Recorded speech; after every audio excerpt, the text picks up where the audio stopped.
This is really going crazy right here. You got a cop assaults ex-girlfriend, abused authority to have her committed. Committed to what, semen? To a psychiatric hold, 5150 for 72 hours. Cop arrested for abusing ex-girlfriend and having her committed to a 5150. Check this out. Give me a second. Let's get it going. Uses his authority to adversely impact his ex-girlfriend, right? Decides to assault her and then get her committed on lines. Here's a video.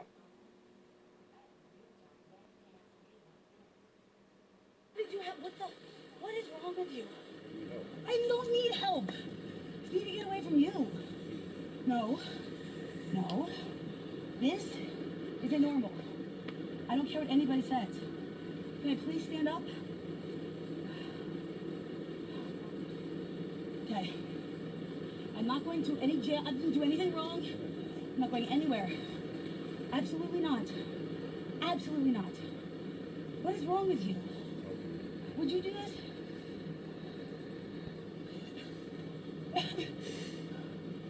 Would you? Oh God. Okay.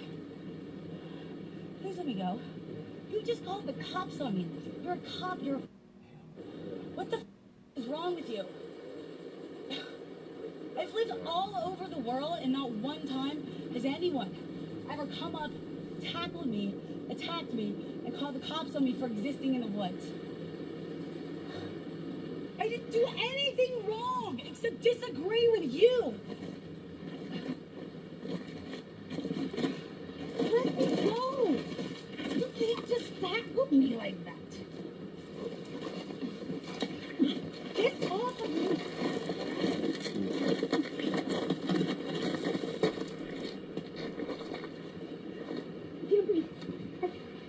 I can't.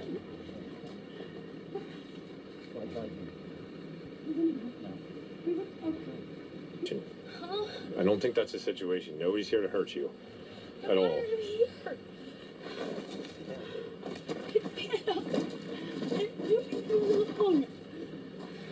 What's your antenna is?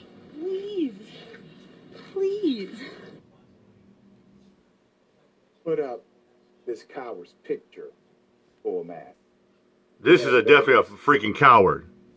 Ronald K. Davis, Officer Davis of Pennsylvania State Police Troop, strangled his girlfriend in a last month abuse against her.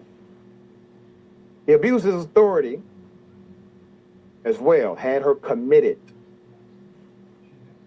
So Officer Davis is charged with strangulation, unlawful restraint, false imprisonment, simple assault, official oppression, recklessly endangering another person.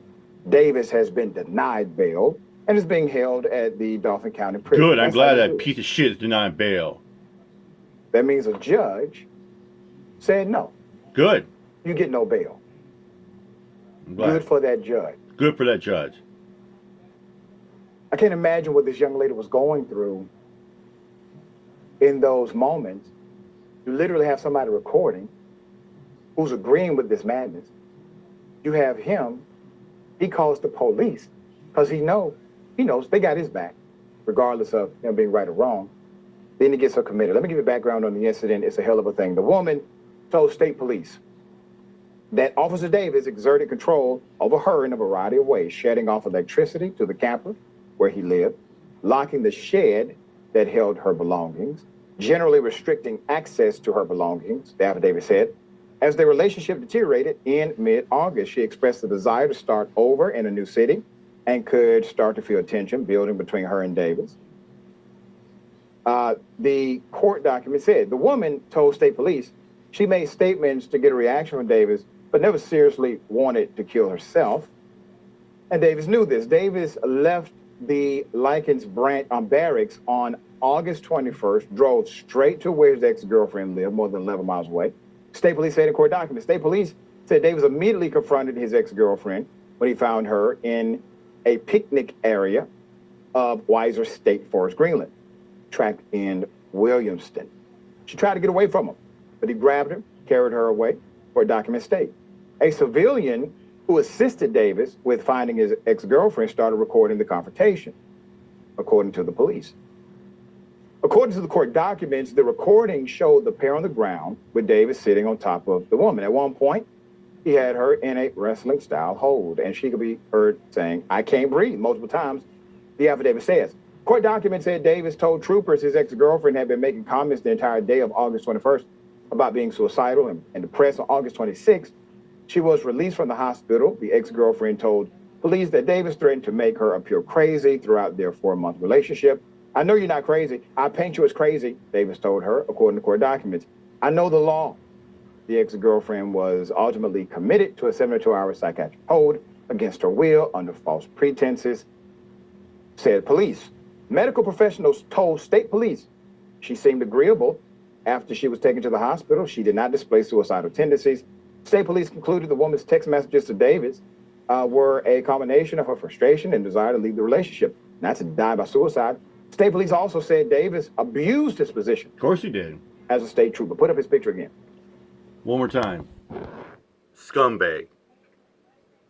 Obviously, this man is out of control. Of course. He has not been exposed. And that's the problem with police officers these days, ladies and gentlemen.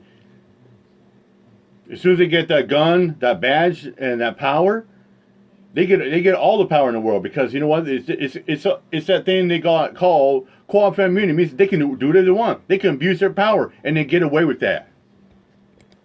You know what has not been exposed? The people he likely did this to while on the beat, while being a cop. There should be an investigation I bet you 10 to 1 he probably abused his power by falsifying arrests, making up laws as they go. into all of his arrests, into any claim of malfeasance, corruption, violence. He did this to somebody he claimed he loved. He literally strangled the woman. And according to the narrative, told her that he would do this to her one day. I'll make you look crazy. I will make you look as if you don't know right from wrong, up from down. That's diabolic. Yeah. And you don't think an individual like that is willing to do adverse things to people they don't claim to love? They don't know, they don't have some level of connection to? This speaks to a deeper dynamic within policing. While we keep seeing some of the worst people end up in some of the most trusted positions, meaning they get a lot of public trust. They got a gun, they have a badge, they have a license to kill. They got qualified Why immunity. does policing attract them? You got to think about that. Why does the industry of policing attract people like that? Culture. And until you deal with that part, all of these other reform policies, let's have a community liaison, none of these things will solve the underlying problem that you need, not simply reform, you need replacement. Bottom line. All right, we will give you updates as the trial moves forward. Very thankful that the judge told him no bond. Hell yeah. I'm so glad that judge revoked his bond and denied his bond. A maniac like this shouldn't be a police officer and should be off the streets. With that said, I'm out here. My job. Peace out.